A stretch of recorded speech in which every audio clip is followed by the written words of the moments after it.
PNS princess. ఈరోజు మా ఇంట్లో బెండకాయ కర్రీ. ఈ బెండకాయ కర్రీ ఎలా చేయాలో తెలుసుకుందాం. బెండకాయ ముక్కలు కోసుకుని పక్కన పెట్టుకున్న తర్వాత పొయ్యి మీద ప్యానం పెట్టి తగినంత ఆయిలు, తాలింపు దినుసులు, 2 ఎల్లుల్లిపాయలు, ఒక ఎండుమిరపకాయ, కరివేపాకు వేసి కాసేపు బాగనివ్వాలి. అంటే బాగా కాసేపు వేగనివ్వాలి. వేగిన తర్వాత ఉల్లిపాయలు, పచ్చిమిరపకాయలు కూడా వేశారు. బెండకాయ కర్రీ కావాల్సిన పదార్థాలు: బెండకాయ ముక్కలు, నూనె, తగినంత నూనె, ఒక 2 ఎల్లుల్లిపాయ రబ్బలు, ఒక 2 ఎండుమిరపకాయ ముక్కలు, పచ్చిమిరపకాయ ముక్కలు, అలాగే ఉల్లిపాయ, ఒక చిన్న ఉల్లిపాయ కోసాము. కోసి ప్యాన్ మీద పెట్టి కొంచెంసేపు యాగాలి. వేగిన తర్వాత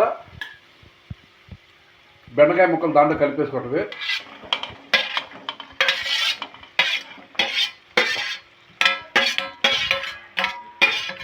ఇలా కలిపేసిన తర్వాత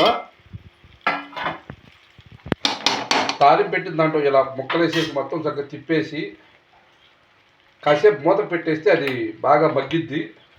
మగ్గిన తర్వాత తగినంత ఉప్పు, తగినంత కారం వేసుకుంటే బెండకాయ కర్రీ రెడీ.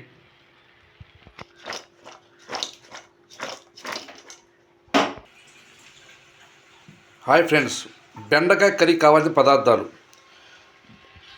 బెండకాయ కట్ చేసి పక్కన పెట్టిన తర్వాత ప్యానం పెట్టి చక్కగా తగినంత నూనె, మనకు రుచికి తగ్గ నూనె వేసుకుని తాలింపు దినుసులు, 2 ఎల్లుల్లిపాయ రెబ్బలు, ఒక ఎండుమిరపకాయ, 2 పచ్చిమిరపకాయలు, ఒక ఉల్లిపాయ వేసి మనం కాసేపు మాగనివ్వాలి, అంటే యాగనివ్వాలి.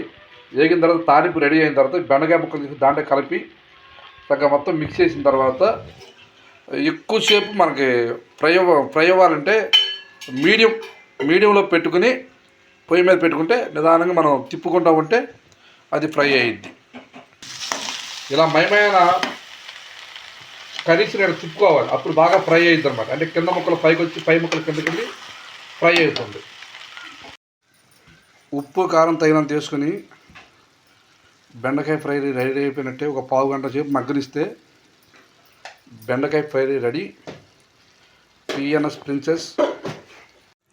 హాయ్, బెండకాయ ఫ్రై రెడీ అయింది. చాలా టేస్ట్గా ఉంది. మేము తిన్నాము. మీరు కూడా ట్రై చేసి చూడండి, చాలా బాగుంది. లైక్ అండ్ షేర్, సబ్స్క్రైబ్ చేసుకోండి. PNS princess.